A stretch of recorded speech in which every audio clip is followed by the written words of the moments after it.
Hi there, Gina. I'm just going to do a sound check. Can you hear me? We can hear you. So just let me know when we should get started.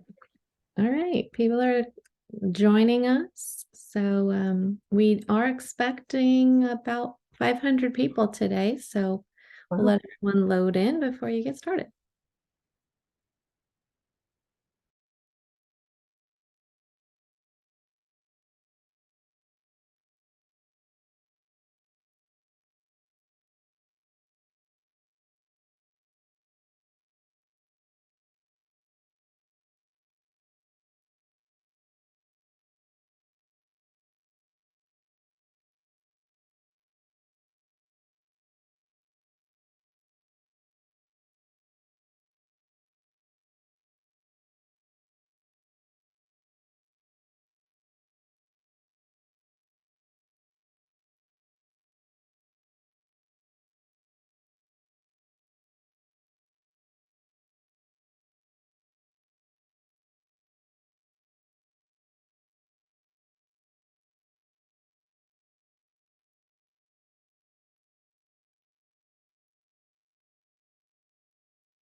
See a few more people coming on. I'll just give it maybe 1 minute and then we'll get started.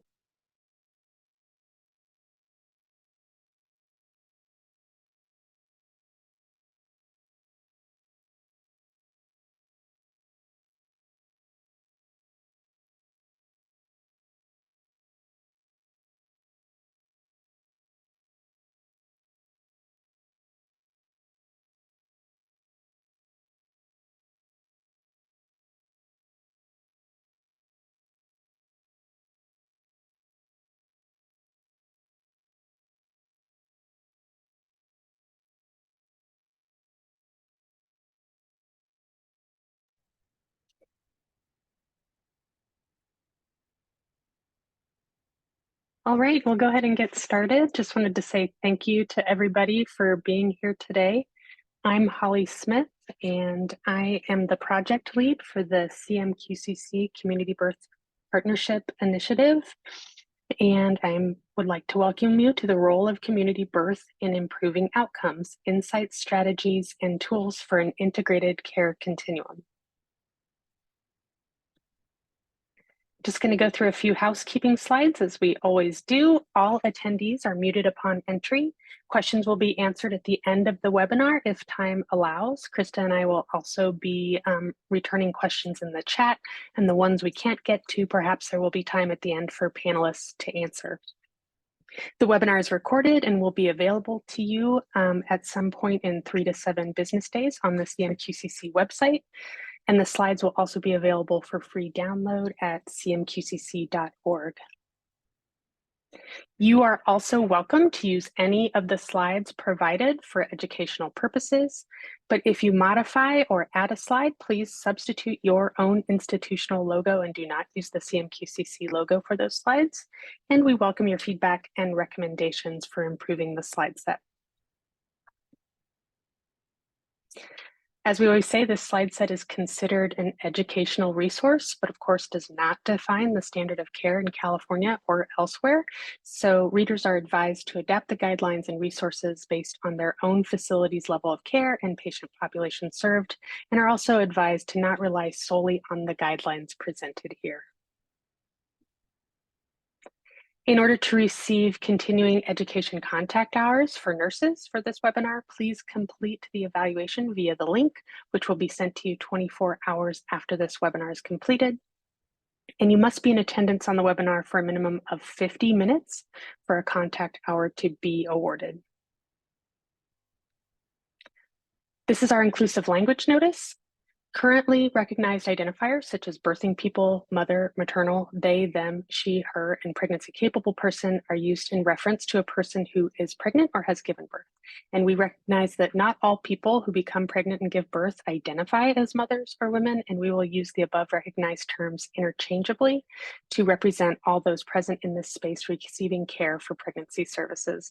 All persons are equally deserving of respectful, patient-centered care that helps them attain their full potential and live authentic, healthy lives. The healthcare team should respect individual patient preferences regarding gendered language throughout the course of their care. The term family is used to refer to any persons the pregnant or postpartum patient designates as such as partners, husbands, wives, support persons, loved ones.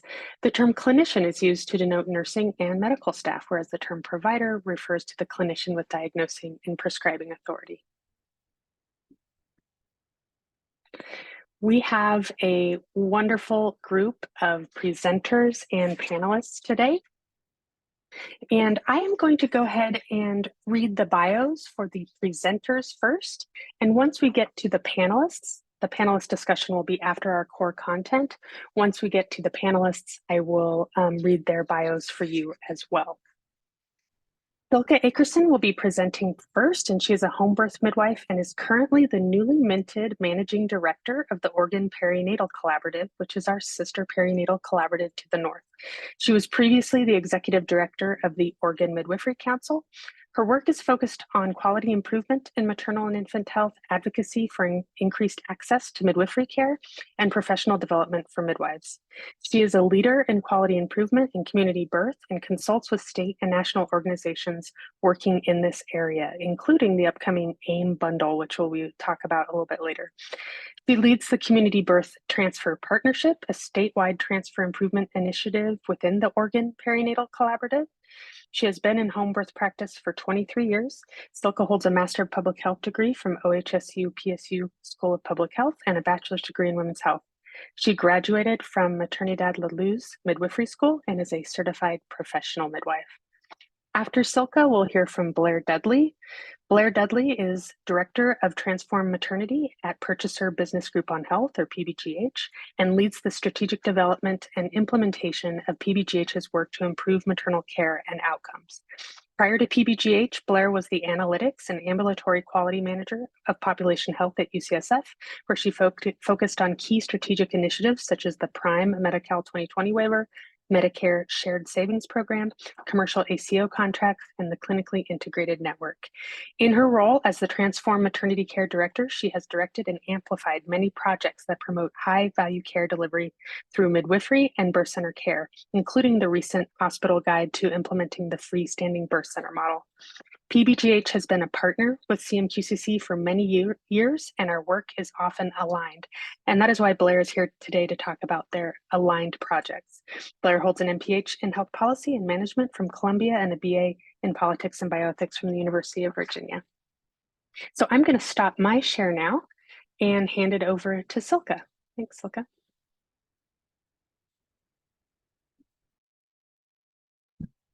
Thanks so much for having me. It's just a pleasure to be here. Just a second, let me get where I can share my screen.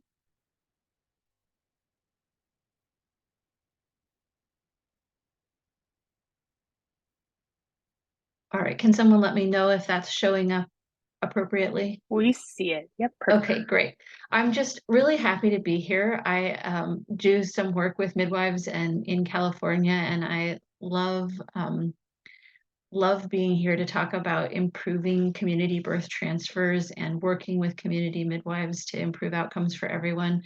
I think this work can be actually a really fascinating lens through which to examine care in general for pregnant and birthing people, and that there are some lessons that come out of the home birth and birth center to hospital transfer experience that can actually be applied to the whole patient population in a way that's really rich and provides a lot of opportunities for improvement. So today we are going to define community birth. We're going to talk about how community birth can improve access to care and lessen disparities in birth outcomes. I'm going to summarize some of the reasons for community birth to hospital transfers. Then we'll outline strategies for partnering with community birth providers to improve safety across birth settings, review model programs for improving transfers, and identify resources that can help you in this process.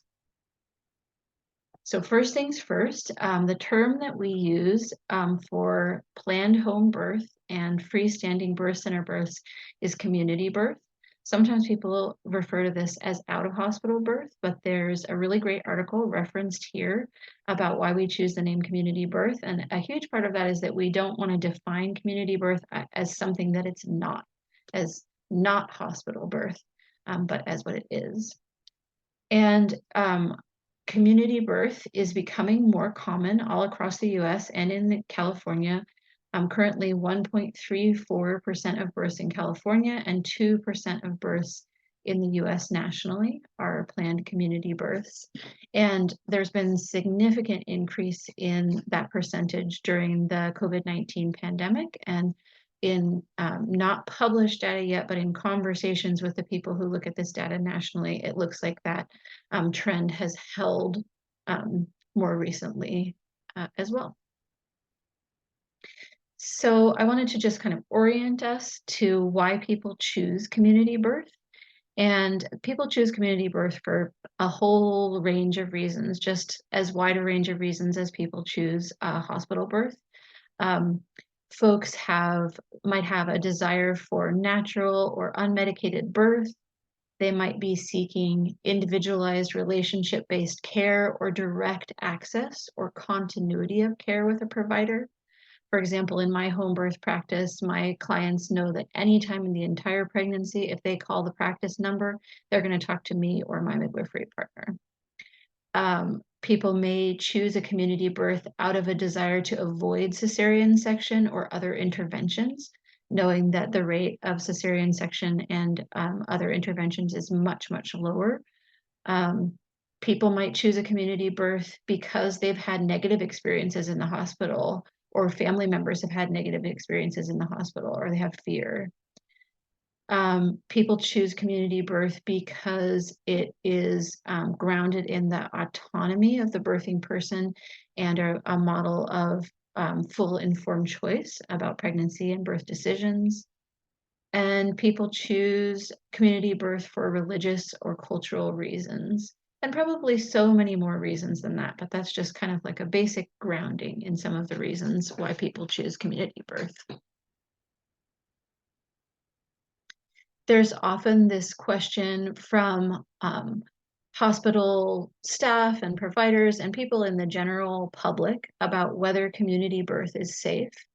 And I think we're at a point in the evidence where that's really not the question that we need to be asking. It's not yes or no, is community birth safe?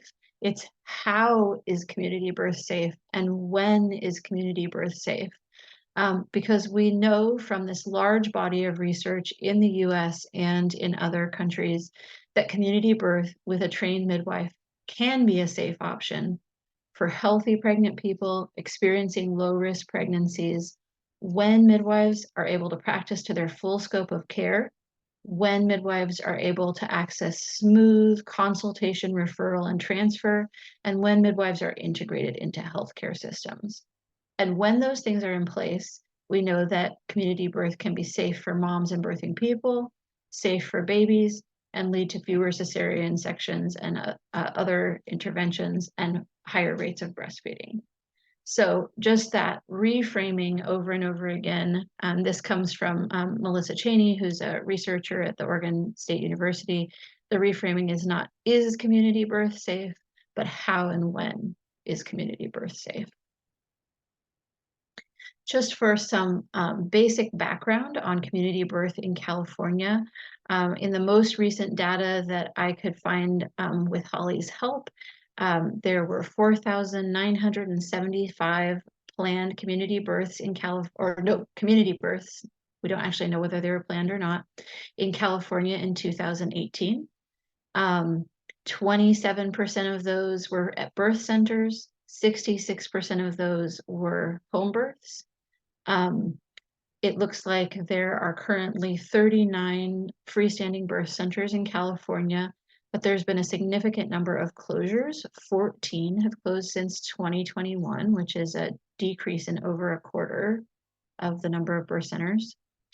And there is evidence at the county level data that home births increased during the COVID-19 pandemic. But the one thing that's that's important to understand about any data about community birth in California is that there is no set of complete data about home births and birth centers in California, because the California birth certificate doesn't track planned place of birth. And this is actually like a key part of quality improvement in community birth, is ideally ensuring that every state has a birth certificate that asks questions about planned place of birth, so that it's able to track births even if they ended up happening somewhere else than they were planned, and the outcomes associated with that. And that also tracks provider type. I saw a lady this morning bring the lunches, and she looked something like you. She was a pretty lady. Oh, thank you. Sorry, I was just distracted and waiting for the, okay.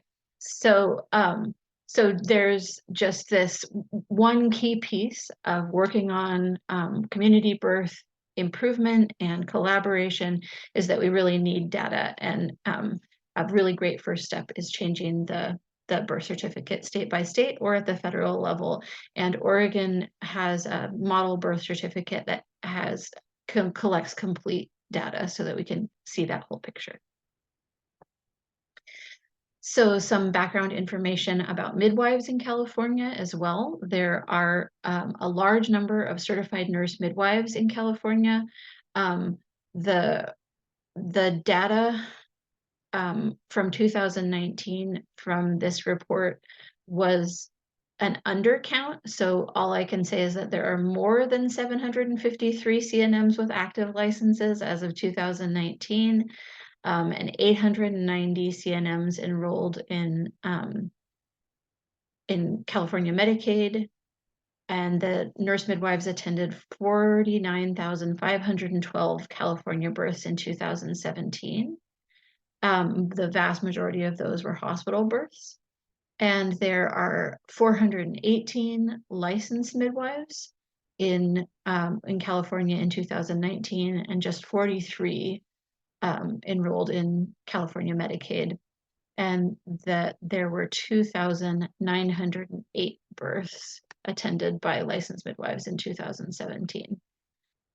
And you may or may not be familiar with the different midwifery credentials. And so I just put some basic things here about them both. They're both competency-based credentials. The CNM credential is a master's or a doctoral program, depending on the program. And then there's a national exam to become a certified nurse midwife. Whereas the licensed midwives in California, they have 3 or more year post-secondary programs, and then a national exam to become a certified professional midwife before they can become licensed in California. And I didn't include this reference, but I'm gonna see if we can add it later. There's a great handout from ACNM that gives more detail about the different midwife credentials for people who have questions. So I want to just dig in a little bit to community midwife scope in California, because sometimes when folks, especially hospital clinicians, haven't had a lot of contact with community birth or community midwives, there may be some misconceptions about community midwives and an idea of a much more limited scope than we have. So I just want to make sure that people know that all community midwives who are licensed in California, both licensed midwives and certified nurse midwives, are able to order labs, ultrasounds, and fetal surveillance tests. Midwives monitor maternal vitals, fundal height, fetal position, and fetal heart tones prenatally. Midwives attending community births monitor fetal heart tones during labor using intermittent auscultation with a Doppler, or sometimes with a fetoscope. Midwives carry oxygen and equipment for newborn and maternal resuscitation and were trained in NRP. Midwives carry a range of anti-hemorrhagic medications, IV fluids, antibiotics for GBS prophylaxis, and RHD immune globulin, and carry local anesthetic and suture most lacerations. And I think that might be really familiar to some of you already, but I am interacting with folks working in hospitals all the time who don't realize that we can listen to fetal heart tones, or who don't know that we have anti-hemorrhagic medications, or who don't know that we perform neonatal resuscitation. And so I just want to make sure that we have that common knowledge in this conversation. Something that's unique to community midwifery in the US is that community midwives have a maternal scope and a newborn scope, and those are both really essential parts of community midwifery. And community midwives do newborn care through 6 weeks postpartum. And that includes, these screening things like the newborn screen and congenital heart defect screening that you've seen here, but also assessment of breastfeeding and breastfeeding support and weight checks and assessment of jaundice. And we're able to do eye prophylaxis and vitamin K prophylaxis. And that's really important to understand about the midwifery model of care, because it's one of the reasons I believe why we have such excellent breastfeeding outcomes. There are these frequent postpartum visits that are integrated care for the mom or birthing person and the baby together, so that there's like frequent and integrated support. And I think that that's one of the things that really improves our outcomes. It's important to know that even when there is a community birth transfer, when someone was planning a home birth or a birth center birth and they transfer to the hospital, most of the time those babies, even if they were born in the hospital, continue care with their community midwife after their discharge from the hospital. And then it's also important to understand that community midwives have this really specific well newborn scope, and that we have a really low level for referral to other pediatric providers when there are any concerns. So that's some just kind of general background to get us started. And then I wanted to just think a little bit together about, why does community birth matter? And community birth matters so much, even if it's a small percentage of the birth, for a number of reasons. One is that more and more families are choosing community birth, and that even for families that aren't choosing community birth for this pregnancy, it's on their mind. It's a model of care for that a lot of people are looking towards for a much larger group of people than the people who are able to choose it in that pregnancy. So it's something that's a big part of the kind of the conversation around giving birth at this time, and what families are looking for and towards during their pregnancy. It also matters because community birth with midwives is a lever that can improve outcomes in some really important places. It can improve outcomes in low-risk pregnancies, and is like actually an important part of the whole maternity care system for improving outcomes. There is specific evidence that it can improve outcomes for Black, Indigenous, and people of color families, where they might benefit from the more individualized care, potentially from culturally matched care in their own communities, and from having care that can be more immediately responsive sometimes than the hospital model. It can improve outcomes in communities with poor access to care, especially in terms of expanding access to prenatal care in rural communities. And the other reason that it matters is that there's clear evidence that integration of midwives and community births improves outcomes, and doesn't just improve outcomes for those people who planned a community birth, but improves outcomes for the population in a larger way. And there is so much evidence and policy recommendations and guides to dig into about this right now. I just put a kind of a handful of key documents that are all pointing to that increased access to community birth, integration of midwives, and improved transfers are part of the solutions to our maternal health crisis. And you can see reports or recommendations or guides here from the Black Mamas Matter Alliance, a joint recommendation that came from the National Partnership for Women and Families, but was also endorsed by a number of other birth, midwifery, and birth center organizations, in the Every Mother Counts advocacy toolkit, and then in this policy brief from the National Academies of Sciences, Engineering, and Medicine. And all of these have this key thread throughout that increasing access to an integration of midwives with community birth can be part of the solution to our maternal health crisis. So one of the reasons why we have evidence for that is because of this pretty phenomenal study from the Birthplace Lab and Saraswati Vedam about mapping integration of midwives across the United States. And it specifically looks at the impact on access, equity, and outcomes. I highly recommend looking at this, especially because the methodology is really, really fascinating. I don't have the time to get into that today, but I highly recommend you dig deeper into it. This study looked at creating a midwifery integration score for every state in the United States. And then looking at if there was any correlation between midwifery integration and access to care, equity, and outcomes. And they had some they controlled for, the major differences in populations of the states and still found some pretty amazing correlations. What they found was that when there was increased access to midwifery care and increased integration and density of midwives, that it correlated with improved outcomes for family for the whole state, including increased rates of breastfeeding, reduced interventions, increased vaginal delivery and VBAC rates, and lower rates of neonatal death. So it points to this way that having access to midwifery model of care and having more midwives as decision makers in health systems, in communities, has this population level impact for the whole population, not just for the people who are receiving that care. So again, I highly recommend that you follow the link here and look at that. And you can look at maps that show the integration score for each state. And I had it written down what the integration score was for California, but I'll have to bring that back when we're in the panel section.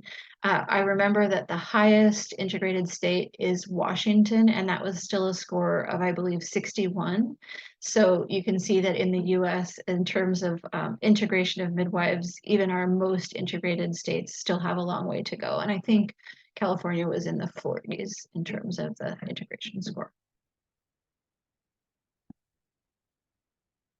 So I'm going to focus a lot on community birth transfers, not because that's the only part of improving collaboration and improving, care across all settings, but because that's this place where the different parts of our healthcare system end up interacting and where we're able to actually see some issues and areas for improvement that we might not otherwise have a view into. So community birth transfers are a big part of community birth care. 14 to 20% of planned community births involve a transfer of care for the birthing person or the baby, and that depends on the region, the practice, what that transfer rate is. And most transfers, the vast majority of transfers, are in people giving birth for the first time who need therapeutic rest, pain relief, or labor augmentation in a long, slow labor. But transfers also occur when complications arise. And I just listed some of the ones that occur the most frequently, like prolonged rupture of membranes, prolonged labor or prolonged second stage, hypertension or preeclampsia, and that has actually increased significantly since the start of the COVID-19 pandemic in the kind of makeup of community birth transfers.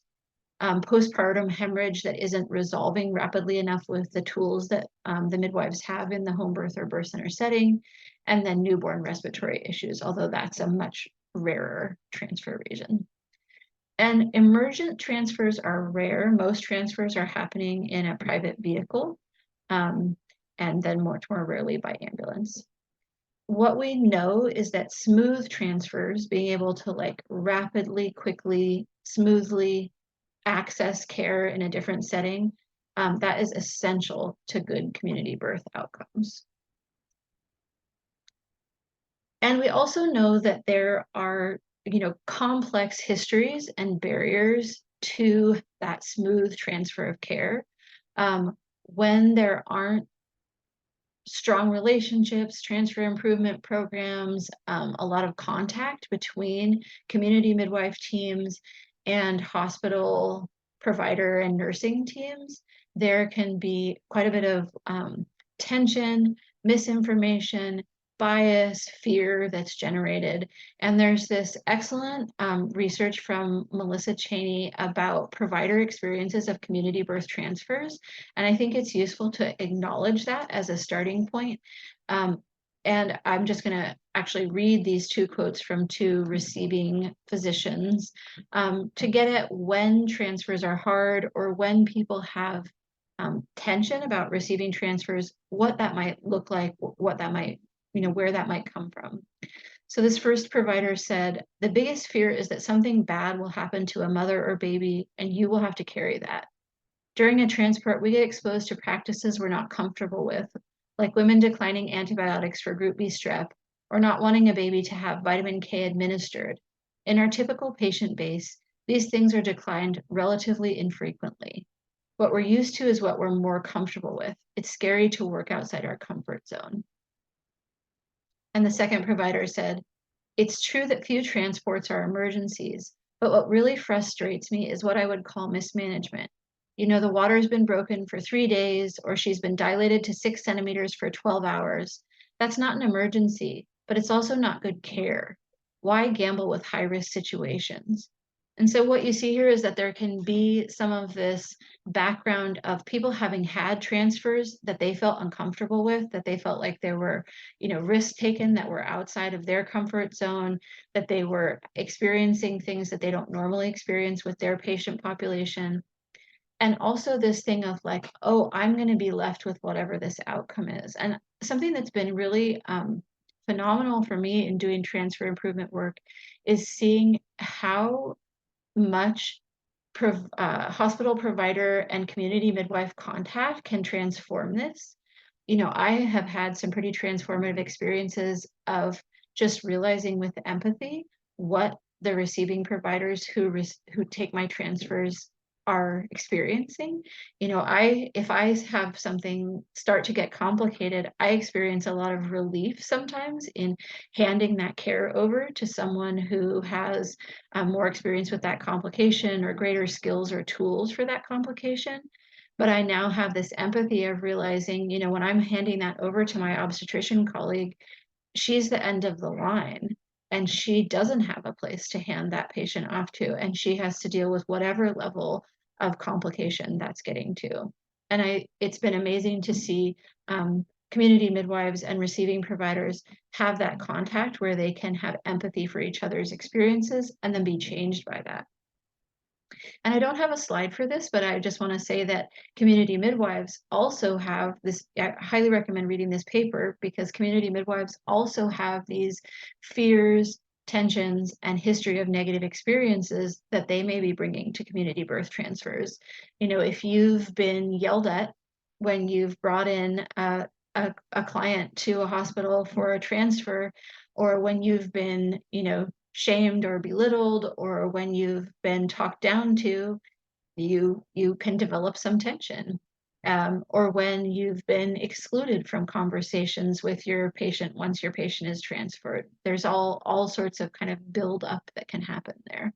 So that's just something that's useful to understand as we're moving into this space and thinking about improvement, that there's these providers that have been having to interact with each other, sometimes in really stressful situations, about these mutual patients that we're caring for, but without supports, without training, without any kind of system holding them in working together as a team.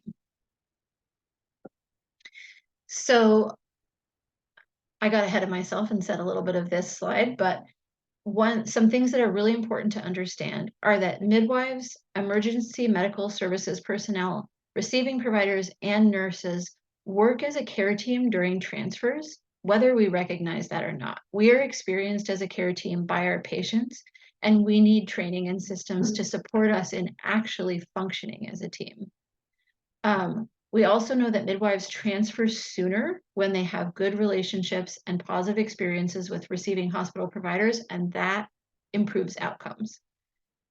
We know that both clinical outcomes and patient experience are both improved when midwives and hospital providers are able to work smoothly together.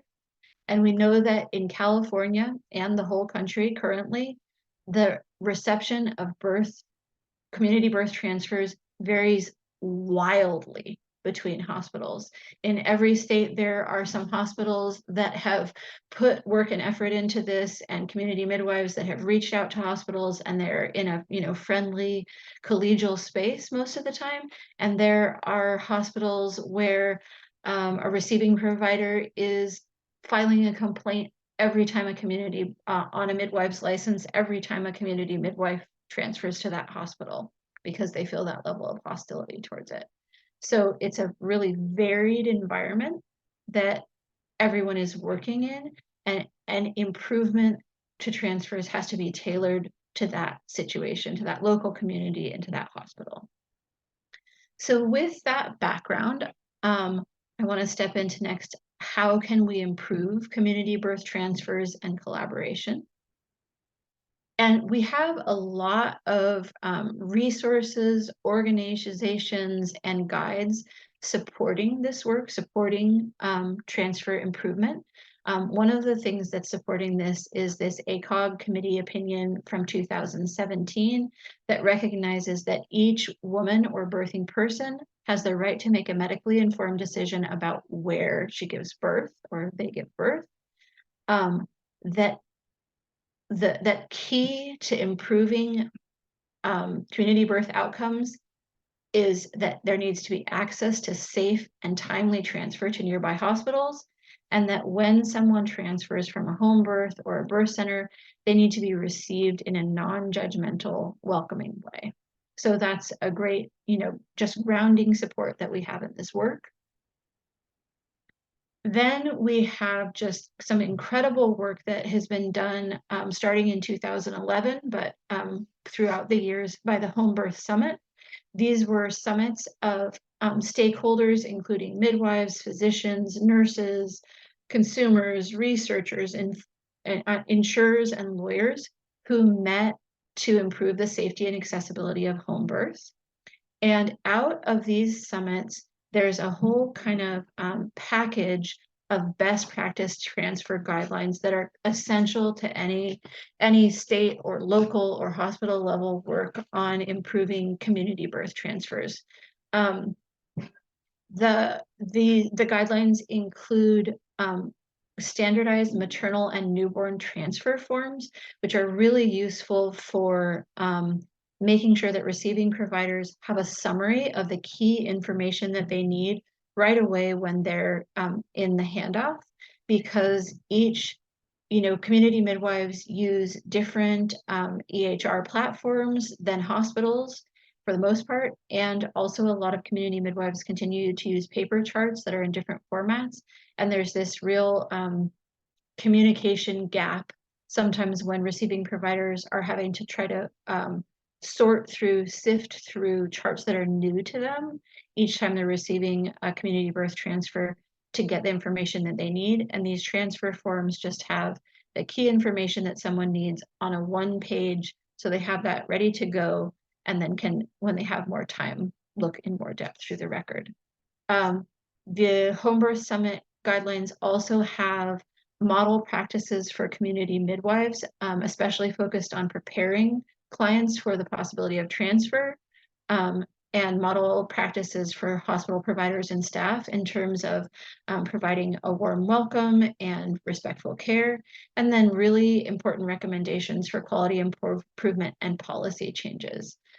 So these are just absolutely core foundational documents for working on transfer improvement, and each state that so far has worked on a transfer improvement program has kind of founded what their work in this. A next kind of core foundational resource that we have for improving transfers is the Smooth Transitions program in Washington State.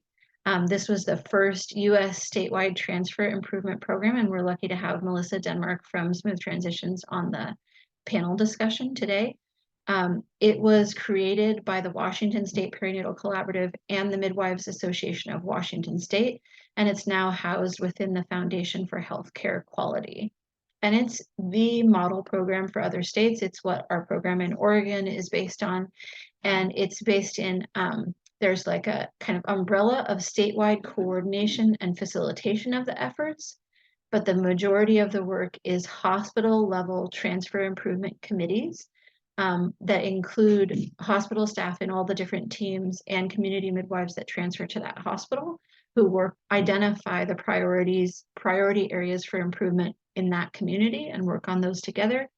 And then it also is a model with really focused data collection, both through surveys for patients and providers and through annual hospital data from the participating hospitals. And because Smooth Transitions has been in place for so long, they have a lot of wisdom over time that's really important for other states. When I've talked with Melissa and Audrey Levine, who is also a key person in Smooth Transitions, some key themes that come out of that are that data collection is essential to transfer improvement, and it's really hard.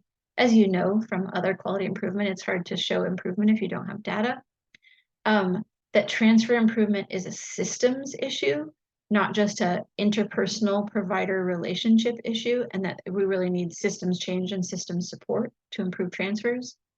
That this work needs to be framed in our shared responsibility for the safety of our mutual patients. And that transfer improvement work needs to include not just community midwives and hospital providers and nurses, but also policymakers, public health, and health systems for it really to have the reach that it needs. So there's a link here for the Smooth Transitions program, and they have just a breadth of materials that support this work. And then I'm going to talk more in depth about our program in Oregon, the Community Birth Transfer Partnership, because that's my area of expertise, but it's modeled very much on the materials that came out of the Home Birth Summit and out of the work that is done in Washington by Smooth Transitions. So the Oregon Community Birth Transfer Partnership is a relatively new statewide program, but it came out of probably 10 to 15 years of focused work in several hospitals in Oregon, where we started to have transfer improvement committees at some hospitals, and then we're able to expand it into a larger program. And the goal of this program is to have mutually respectful and integrated healthcare system that supports client safety and satisfaction and increases our collaboration when transfers occur. We're trying to eliminate barriers to safe and timely transfers, increase family or consumer engagement in quality improvement, promote interprofessional collaboration, and expand our skills, knowledge, and relationships.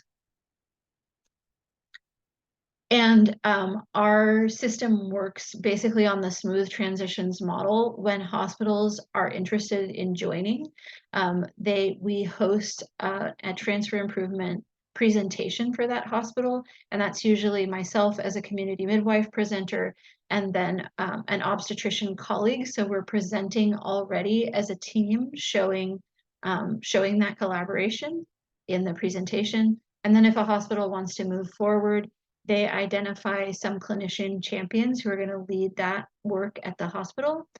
We identify community midwives who transfer to that hospital who want to be part of the work. And then we establish a transfer improvement committee. And then that transfer improvement committee meets and identifies priorities and develops and adopts transfer tools. So each of those hospital level transfer improvement committees meets 2 to 4 times a year, often depending on the volume of transfers to that hospital and just kind of capacity of the hospital and the community midwives. And the focus is on strengthening relationships, reviewing what is and isn't working with transfers, rolling out the transfer surveys, addressing safety concerns, improving tools and practices, engaging in joint continuing education and simulation, and then reviewing annual benchmarking data and survey data. And we developed this program in Oregon within the Smooth Transitions model, but we did something from the start that I want to promote for other states, which is we looked at we wanted to create a program that was responsive to the experience of clients who experienced community birth transfers, with special attention to Black, Indigenous, and people of color, LGBTQ, and disabled folks, because it's easy when there are things that are clinician driven to just focus over and over again on the part of the puzzle that we can see from our position as providers and clinicians. And often the experience of clients or patients or families doesn't get centered. So we wanted to put that experience first and kind of build the program up from that feedback. So we convened statewide broad stakeholder steering committee, and we distributed a survey with some equity focused questions to clients who had already experienced community birth to hospital transfers, and we held 3 different focus groups for folks that had already experienced community birth to hospital transfers. Those were maternal transfers, transfers that involved a NICU admission, and then a group that was for people of color. And that was because we wanted to see if there are unique experiences for those different groups. And we were asking in those surveys both about what people had experienced, but also what would transfer improvement look like to them and for their specific experiences, so we could build that into the program. And we got an amazing response to the surveys and the focus groups. So I'm going to share some of those findings, because even though California and Oregon are very different in some ways, I think some of these themes from other research and from talking to midwives and hospital providers across the country, I think some of these themes are pretty universal. One of the key findings that we had in this original research that we did was that even though nearly 100% of midwives talked about the possibility of hospital transfer, clients way less, 80% felt that they were prepared for transfer, and less than 70%, wait, I'm getting that wrong. I don't need to say the percentages. What I'm trying to say is that even though midwives tried to prepare clients for transfer or talked about the possibility of transfer, it's a much lower percentage of people who actually felt prepared for transfer, and still a really high number of clients thought that transfer wasn't going to happen to them. And over again in transfer improvement work, there's this piece of how much more we as midwives need to focus on preparing people for this possibility, and preparing them for this possibility in a way that's actually like accessible, graspable, and doesn't just get a kind of denial response. So that's a key finding. Another key finding is that people experienced a pretty significant difference and decrease in their experience of informed choice and respect when they moved from the home birth or birth center setting to the hospital setting. So when people were asked, were you given clear information about risks, benefits, and alternatives related to their care? 91% said that they were with their community midwife, and then that dropped to 62% for the hospital OB or CNM, and 63% for the hospital nurse. And then similarly, when people were asked, were you treated with respect? That was at 95% with their community midwife, and dropped to 67% and 74% for the receiving provider and the hospital nurse. And informed choice and respect were just these key areas over and over again in the surveys, in the focus groups, that where birthing people were saying that's where we need improvement, that's where we need a change in practice. Another key finding was that a significant percent of folks said that they experienced some form of abuse or mistreatment during their transfer experience. It was 38%, and 12% of the people who experienced abuse or mistreatment said that they thought they were treated poorly based on race, appearance, identity, or other factors. So there's a lot more detailed data about this in the report that's in the references, but it's just an area where it lets us know that there is a lot of room for improvement. Another key finding was just that clients or patients, when they were looking at hospital staff and community midwife interactions, witnessed this wide range of interactions, all the way from respectful, collaborative, and friendly to disrespectful and hostile. And luckily, less disrespectful and hostile interactions, but still a significant percent. So pretty big room for improvement there. There were some key takeaways from the surveys. People really wanted their community midwife with them in the hospital and experienced her presence as supportive, comforting, and protective. People described their midwife as an interpreter between two worlds or cultures or approaches to care. The most important elements of their transfer experience were kindness, respect, and autonomy. And people rated their transfer experience well when they experienced respect and autonomy, and they rated it poorly when they didn't, regardless of outcome. It wasn't about whether they had a cesarean section or what actually happened clinically. It was about how they felt like they were treated. People felt positive about their transfer experiences when they felt like their midwife was included in collaborative care. Anytime someone described the community midwife and the hospital staff as working as a team, they felt great about their transfer. And when they saw their two provider groups in conflict, they had a terrible experience. And another key takeaway was that people really wanted their community midwife with them in the OR during a cesarean section. In the focus groups, we asked people in a more clear way for recommendations about best practices. And the key are not about best practices, about how to improve. And key things that they shared, they wanted providers to slow down and listen, to recognize them as whole people, to talk them through anything that was about to happen, to offer kindness and gentleness, to refrain from sharing information or talking about decisions during a contraction, to partner with them as an active member of their care team, to offer empathy about wanting a home birth and about the challenges of a hospital transfer.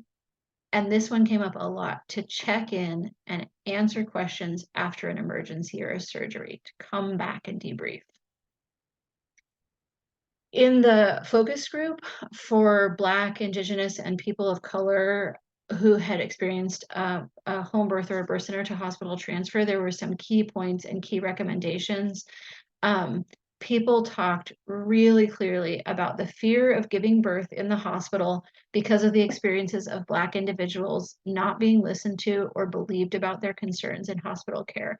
And people often, even if they hadn't had that experience personally, someone in their family or community had that experience, and that had a major impact on them. People felt like it was important that they be understood in having cultural roots or origins of preferring a community birth.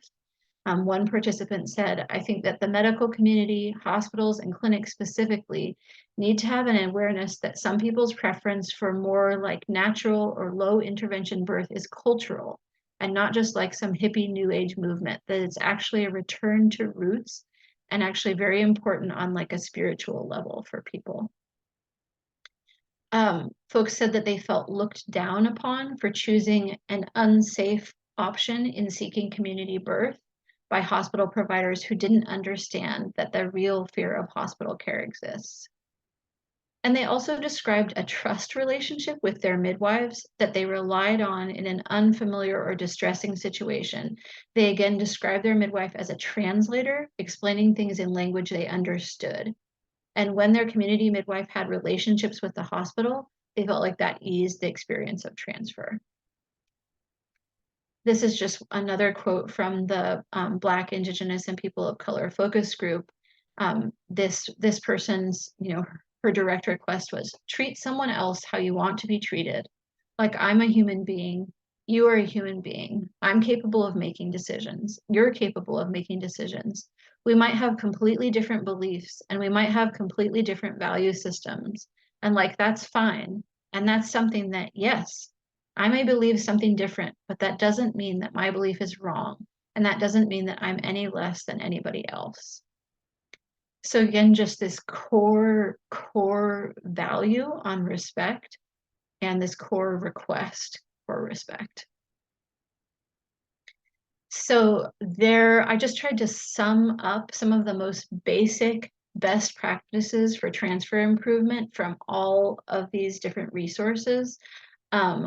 The first is community midwives really need to prepare clients for the possibility of hospital transfers and actually get into some detail about that and get clients to speak back to them some things about their fears or preferences about transfers. EMS and community midwives need to train to work as a coordinated team, and we need like contact and education for that to happen. Community midwives need to provide a warm handoff at the hospital and use standardized transfer forms to ease that communication and to make sure receiving providers have what they need. Hospital level transfer improvement committees need to meet regularly to prepare for transfers, and those committees need to include community midwife, EMS, maternal and newborn teams, and nursing leadership is like essential to these committees. Hospital staff need to receive transferring patients without judgment, even and especially when birthing people make choices that are really uncomfortable or new for them. Hospital staff need to acknowledge potential fear or stress in this change of birth plan. I just put like a phrase that's easy to use here, like, I know this is not what you planned. Is there anything that we can do to help you in this transition to the hospital? Birthing people need to be treated with respect as autonomous decision makers. Community midwives need to be welcomed as members of the team during hospital transfers, and community midwives need to be specifically and deliberately included in state PQCs and other QI work, and not just when we're talking about community birth transfer, like when we're doing a statewide initiative on obstetric hemorrhage, community midwives need to be included in that. When it's initiative on hypertensive disorders and preeclampsia, community midwives need to be included in that. That's part of that integration. So those are the kind of key summary strategies, and smooth transitions and the Oregon Community Birth Transfer Partnership have toolkits that get into so much more depth. And there's also the CMQCC Toolkit to Support Vaginal Birth that has some key strategies there as well. So it's not, I wanted to like leave us on some really positive notes. We get amazing feedback, especially in hospitals that have done some transfer improvement work about when transfers go well. And some of the things that patients say even seem like they're transforming not just their transfer experience, but their relationship with the healthcare system and with hospitals. These are two quotes I wanted to share. This one person said that the transfer was amazing. The obstetrician really respected my midwife's knowledge and let her be actively involved in helping me labor. They collaborated and explained things together to me. I was so impressed, pleased, and grateful. And another person said, the nurse midwives at the hospital were amazing. They let me push in many different positions and were such cheerleaders. Also, my home birth midwives were in the room the whole time, and that really helped, especially when we had decisions to make that we hadn't thought through yet. It was great to get information from them. And again, you can see in both of those, they experienced both teams as a cohesive team, and that gave them so much ease and confidence in their care. I wanted to share a couple of continuing education resources that are already available to you. That photo at the beginning of the slides that's with an ambulance and midwives and EMS providers is from this Transfer Tools for Hospital Providers course that myself and some paramedics and obstetricians and nurses created together. And it's a consensus curriculum where we decided on best practices to teach together. And then it has a full maternal transfer scenario and a full newborn transfer scenario with midwife and paramedic and obstetrician actors kind of showing what collaboration could look like. And then there is a free organ EMS and trauma webinar series that has one on smooth hospital transfers that's directed to EMS folks, and that is free at the link there. And I highly, highly recommend promoting that to any EMS teams that are interested in working on community birth transfer. Other really positive news is that Melissa Denmark and some other experts in community birth transfer improvement and I are working with AIM to create a community birth transfer improvement toolkit, and it's the drafting is moving along quickly, and that will be available with rollout webinars and some other kind of tools for helping you implement it in 2024. So that's something really exciting to look forward to. And I think that there's a lot that's possible if we work together. We know that improvement is possible and that there are a lot of resources to support this improvement. And you have colleagues who can tell you how this has changed their lives. You know, I have obstetrician friends who experience so much less stress receiving transfers than they did before, and midwives as well.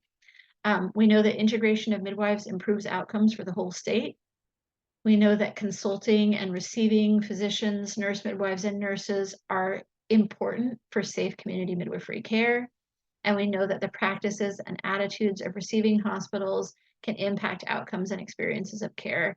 And I think we really are at a point where we can start working collaboratively and create integrated systems that support excellent and safe care in all birth settings.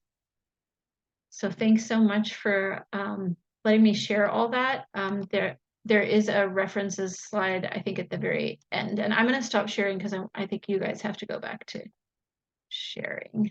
That's right. Thank you so much, Silke. That was a wonderful presentation. And every time I hear it or hear something similar to it from you, I always learn something new. So I really, really appreciate it. Now, Blair Dudley from Purchaser Business Group on Health is going to present a few slides as well about their aligned work in this space. So Blair, you just let me know when you want me to advance the slide. Thank you so much, Holly, and thank you, Silke, for that incredible presentation. It's so appreciated. I will be quick because I know we want to get to our panelists and discussion, but I'll tell just a little bit. If you go to the next slide, Holly, I'll just tell a little bit about who PBGH is. So we are a coalition of self-insured purchasers, so both private employers and public agencies who are not paying premiums, they're paying out of pocket, so they've got skin in the game, as it is, to make sure that we are improving care and improving the quality and experience of that care. And if you go to the next slide, we'll just tell a little bit more about who we are. So we've got 40 members who are covering over 21 million Americans, and we are very dedicated to these core principles of advancing quality, driving affordability, and fostering health equity. If you go to the next slide, I think I just have a little bit on our Transform Maternity Care Program. And you can see on the slide here what we're all about, but just a quick overview. PBGH is a little over 30 years old, and our maternity care program is about 8, coming up on 9 years old. And we really started off actually coordinating right from the beginning with CMQCC and focusing on C-sections, but we've been very dedicated over the last 5+ years to focusing on physician-midwife collaboration, first in the hospital, and now we've been focusing over the past couple years a lot on community birth and the coordination between hospitals and birth centers. And that's where I want to go to the next slide, which is just getting to what we're focusing on now. So we, at the end of last year, we put out this guide that Holly spoke about earlier and referenced, which is the Hospital Guide to Integrating the Freestanding Birth Center Model. And while we've heard from that more individuals and families, particularly people of color, are seeking community birth options such as birth centers and home birth, there is still a big disconnect from between the hospital system over here and the birth center midwives over here. And this disconnect really discourages people from choosing a birth center birth because they're unsure if they will have smooth access to the higher level of care that a hospital provides if their situation becomes acute and they need a transfer, for all the reasons that Silke was just describing. And so we're working with hospital and birth center leaders this fall to provide a foundation of knowledge through this learning series. And then starting in 2024, we will begin the Action Collaborative, which will put these best practices from the guide into action as we work with leaders, both as a group and through one-on-one consultation. And if you go to the next slide, Holly, this will tell a little bit more about the learning series, of which we have a few more sessions coming up, including one coming up this Monday, October 30th. But this is, oh, and thank you for including this QR code. This is where you can sign up to register for these upcoming sessions. And you can also view or listen to the recordings, watch the recordings, and find out more about our amazing speakers and the materials that are part of these sessions. And I just want to also thank our partners in this work at Primary Maternity Care. And you can see more about all of their offerings on this website and through the QR code. And I believe from here, I just wanted to tell a little bit more about our work at PBGH. So one other project that we are involved in is the Comprehensive Maternity Care Work Group, which is co-chaired by benefits leaders from Qualcomm and Walmart. And essentially what we are trying to do is develop a standard for purchasing maternity care. That includes benefit design and coverage and contracting with health plans and providers. So we are basically trying to develop a true north that purchasers can say, this is what the maternity care that we want to buy.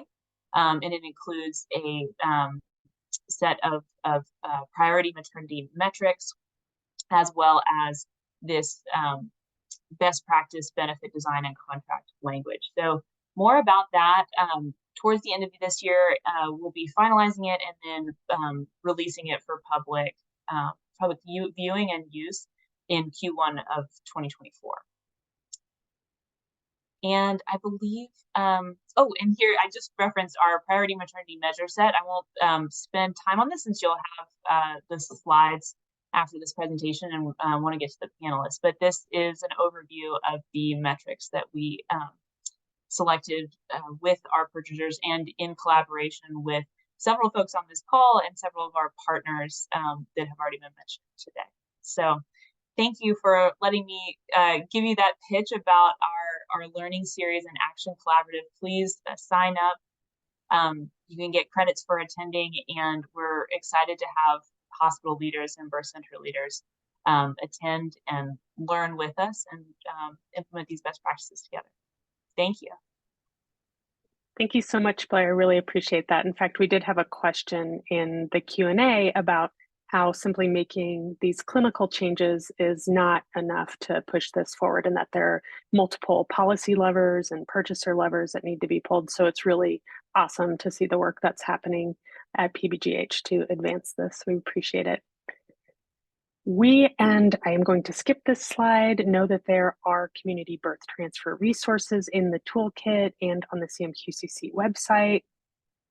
We are going to skip now to our panelist discussion. We were hoping for 30 minutes with our panelists. Looks like we have about 20, but I still think we will get everything answered that we need answered.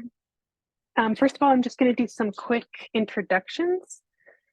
We have 3 panelists today, and it's amazing to see all of them are licensed midwives or CPMs, which is a first for CMQCC. So this is just Goes to show the tipping point or the new place that we're at in maternity care. Madeleine Wisner is a California licensed midwife and IBCLC, and also a registered midwife in New Zealand. She provides class-conscious midwifery leadership across care settings for poor and working-class families in California. Madeleine helps to run a nonprofit midwifery service doula program and birth center in Sacramento. She serves as vice president of the California Association of Licensed Midwives and is the current chair of the Midwifery Advisory Council with the Medical Board of California. Madeleine is committed to driving and supporting revolutionary care in California's maternal health care delivery system to center midwifery and create a better world for future generations. Melissa Denmark is a Washington State LM and CPM. While studying medical anthropology, Melissa discovered midwifery and, as a result, wrote her master's thesis on the historical development of direct entry midwifery in Florida. This work later became published in Robbie Davis Floyd's book, Mainstreaming Midwives, The Politics of Change. Inspired to do clinical work, in 2000, Melissa attended the Seattle Midwifery School and was licensed as a midwife in 2004. She worked in Seattle several years and then opened Snohomish Midwives, where she was until retiring in 2021. Melissa is also an educator, previously at the Seattle Midwifery School and Bastyr University. She currently serves on the Midwives Association of Washington Data and Research Committee. And since 2017, Melissa has been the Smooth Transitions Program Coordinator and works at the state and national levels to improve relationships with community midwives and their local hospitals during transfer situations. Smooth Transitions was the very first U.S. statewide transfer improvement program and is a model program for other states, including California. Kimberly Durdin is a licensed midwife, certified professional midwife, and internationally board certified lactation consultant, childbirth educator, and doula trainer. She's a mother of 6 and grandmother of 5. Over the last 29 years, Kimberly has interwoven her life with the lives of thousands of families throughout New York City, Washington, D.C. metro area, and Los Angeles, be it through her work in providing lactation care, postpartum support groups, counseling, childbirth education, and labor support, or through her work mentoring current and future birth workers. She and her business partner, Allegra Hill, are licensed midwife co-owners and co-founders of Kindred Space LA, South LA's only Black-owned birth center and hub for midwifery care, doula support and training, and lactation consulting, education, and parenting support groups. Her nonprofit, the Birthing People Foundation, empowers people of color by providing free and low-cost education and training for certification pertaining to pregnancy, birth, and postpartum. Her work is designed to address the maternal and infant health disparities in communities of color and other marginalized groups and help change birth outcomes for marginalized people while bringing Black and Brown women and people back to their roots as the original wellness providers. So I want to thank the 3 of you for being here. I'm actually going to stop my share. And we have a few questions. So to get us rolling, I'm going to ask a question of Melissa, and of course our panelists feel free to jump in with your own responses as well. But Melissa, you and the state of Washington have done significant work on the Smooth Transitions program. It is a landmark program that has mentored other states, including California, to implement quality improvement programs around transfer from community settings to the hospital. You have probably done an entire learning session on this one question alone, I imagine. But in a nutshell, what can you say stands out to you as the biggest lesson or lessons learned as this program has grown and gained traction, given that California will be doing this work soon as well? That's a really hard question. I feel like there are a lot of lessons learned. I think Silke did such a great job presenting the material, and she highlighted a lot of key things with Smooth Transitions, which I appreciate. I think, that this really takes constant work. I feel like I work with roughly 25 to 30 hospitals in the state of Washington, and you have to continue. It's like any relationship, you have to keep working on it, and something will come up. We're using more transfer call centers in Washington right now. Certain hospital systems are, and we've got great working established protocols, and then you throw in a transfer call center into the mix and everything gets very disorganized. So that's just an example of how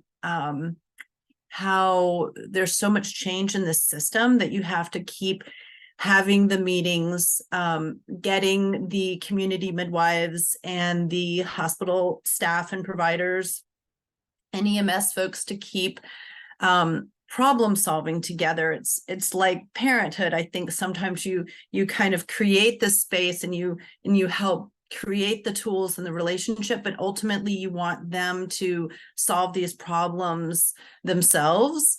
And COVID was certainly a big problem that everyone was trying to figure out their way around and navigate. And so, yeah, I think that building a system where folks can work together to create the solutions for their problems and identify and address the unique needs in their communities, the people that they're serving, their populations is key. And so it does really rely a lot on a structure and the relationship and the constant meetings. So for us, we have a model that can be translated to other states and yet customized to meet the needs of certain hospitals and communities. And that works well. That's been working well.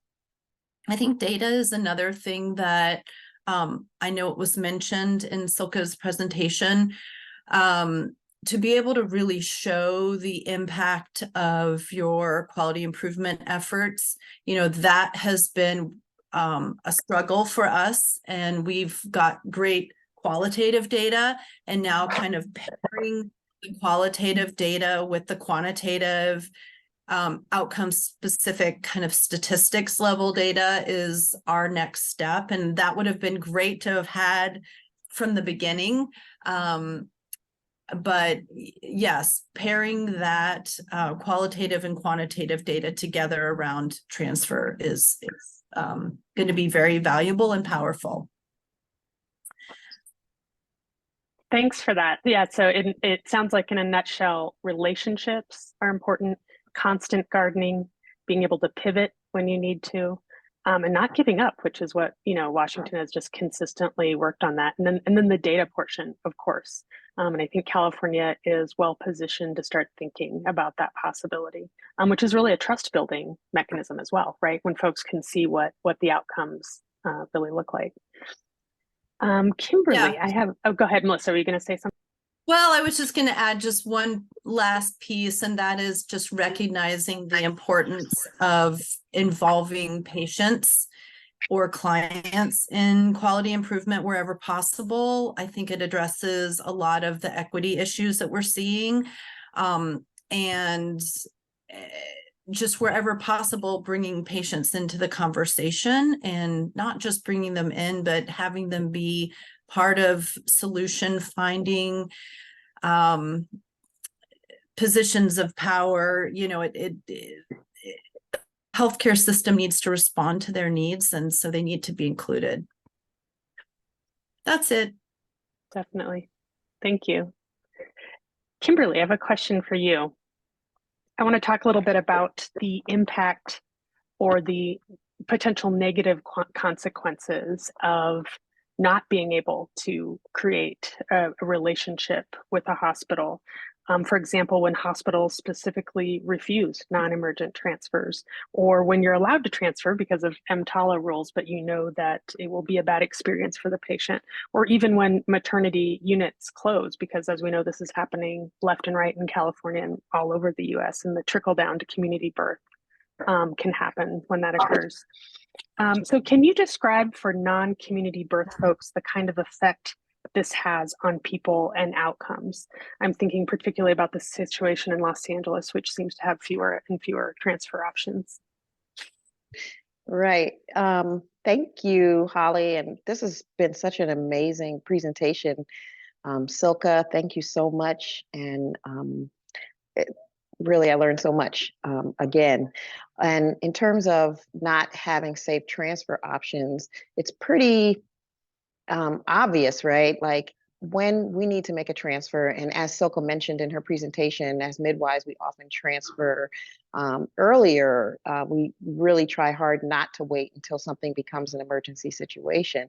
But that said, when we don't have good transfer options, it is frightening to think about where are we going to send this client if they need support. And so in our case, one of the challenges that we had with opening up this birth center in 2020 during the pandemic in South LA, which is basically a maternity healthcare desert, is that our closest transfer hospital, which would be suitable for emergency transfers because it is the closest and it is where EMS would take our transfers in case of emergency.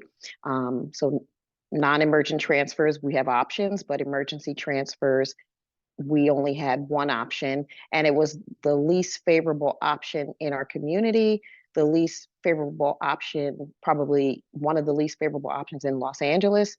And now that hospital is actually going to close altogether in terms of the maternity services are shutting down here in LA.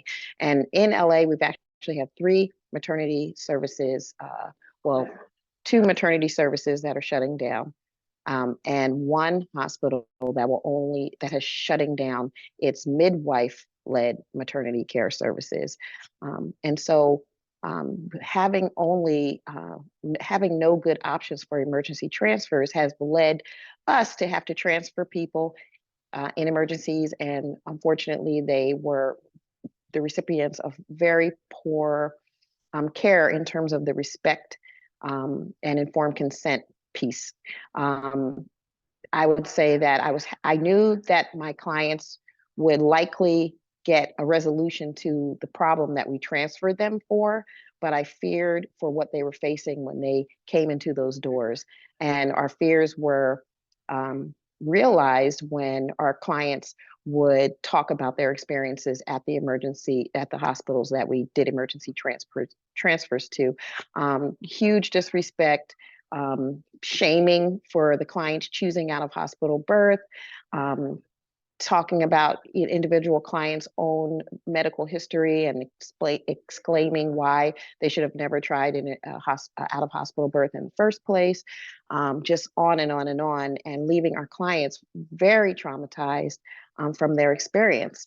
And not so much transferring in itself is already something that our clients are not wanting necessarily, and we do our best to prepare them very well for the possibility of transfer. But in these situations, the care and the lack of respect, the talking down to the shaming was what was left in our clients' minds. And they, in those few instances where we've had to use those services, it really has left a poor taste in folks' mouth. So, on the converse, I know you want me to talk about, when it doesn't go well, but I just have to give a shout out to when it does go well, and in terms of us working very closely with MLK Community Hospital, and in a totally different experience where even before we were established as a birth center and we were, all the midwives, community midwives in LA had been invited by MLK Community Hospital to consider their hospital as a place that they would accept out of hospital transfers with open arms. And I had been hearing that for years when they had kind of reconfigured and opened up as a new hospital in South Los Angeles. But I was actually, once we opened our birth center, I was counting on that to be the case, that our clients, if needed, will be received with open arms, and that has been the case. And the difference, the night and day difference between transferring to a hospital with where sometimes if we're transferring in with a client, and as Silke mentioned, the yelling, the disrespect, being threatened that our licenses would be taken away and things of that nature. We would be reported to the medical board, for instance, for bringing in a appropriate transfer, is unsettling, and it is not allowing us to practice to our license, and reduces options for folks in the community. And so, it just has to change.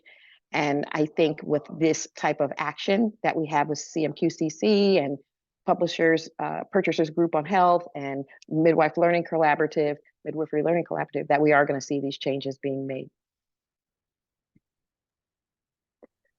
Yeah, I will definitely say MLK is a bright shining star of what can happen when midwives are integrated into the system and when physician collaboration is really real and attainable. And I just want to say that said, it is still work and it's still a work in progress, although they were the first to reach out and open up their arms to us. We're constantly working together as a collaborating on how we can make these transfers even smoother. So I think to Silke's point about the communication piece between the out-of-hospital midwives and in-hospital midwives and physicians, that constant communication and checking in is key to keeping the relationship running smoothly, and also to deal with any, to have a place to talk about things that didn't go so well, how it could be done better. And so providing that that open forum to talk about these things really makes a huge difference. And I just want to say one last thing about EMS. We had a really interesting birth here about a month ago, and we were about to transfer this mom.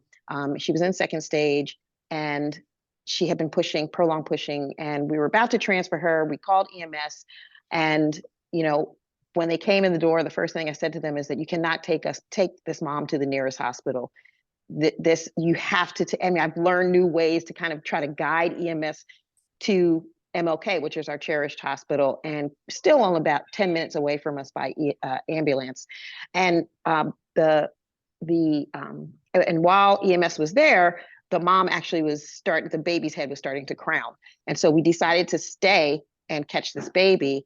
And what was so beautiful was, one, this EMS team is one of the leaders of the team is a gentleman that had a home birth and recognized that when he came in for emergency transfers several years ago, that we knew each other. And so there was this instant respect and this instant camaraderie, and this EMS team was so fantastic. But anyway, cut forward to about a month ago, the EMS team came in, and they were actually encouraging us and encouraging this mom to just go ahead and push out her baby at the birth center.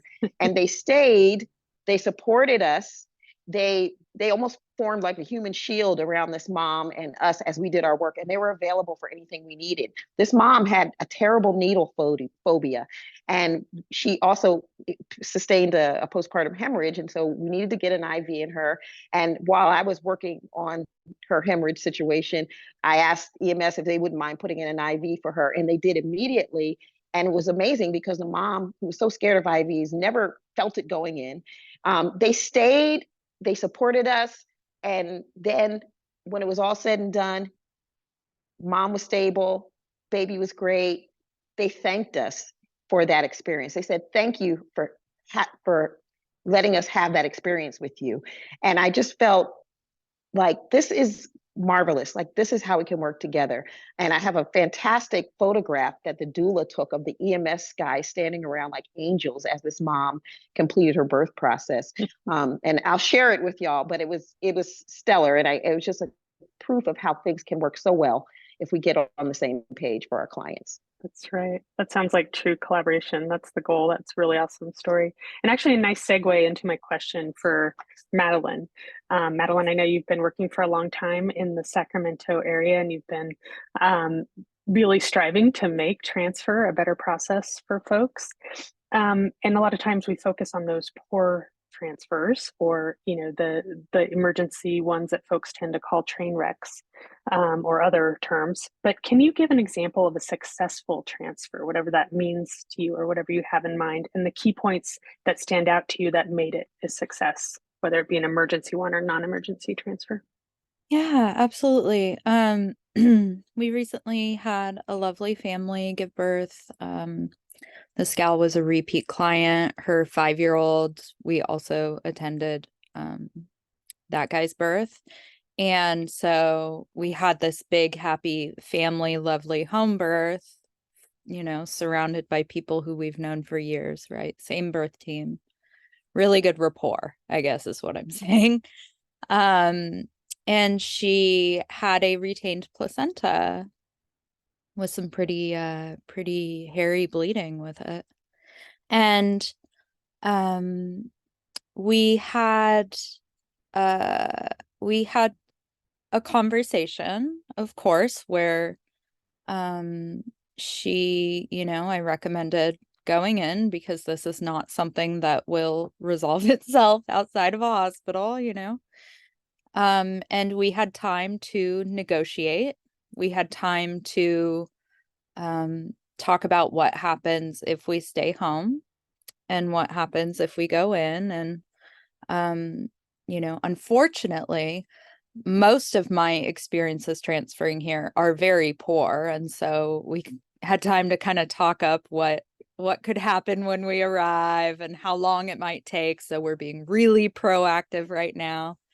We had time to start her on some medication for that we knew would be offered at the hospital, but we did not want to delay for that. So got some TXA going, started an IV, had time to call labor and delivery at the preferred hospital, which was not the closest hospital.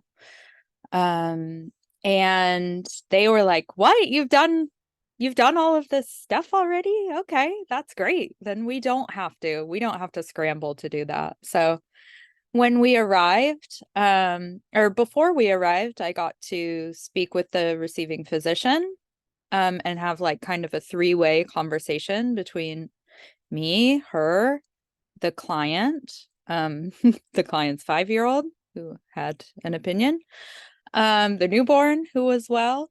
We all talked about what the plan would be, what everyone's responsibility would be, how we would be getting there. We then called the ambulance, got a ride in the ambulance. The paramedic was lovely. Paramedic followed my instructions. And at that point we had like much more brisk bleeding. So my hands were full, and because we had kind of like preloaded that transfer before we even left the home, the team was waiting for us. The provider was at the bedside. They were able to very quickly get her into the operating room for a manual removal and D&C, which we anticipated, right? And this mother was perfect.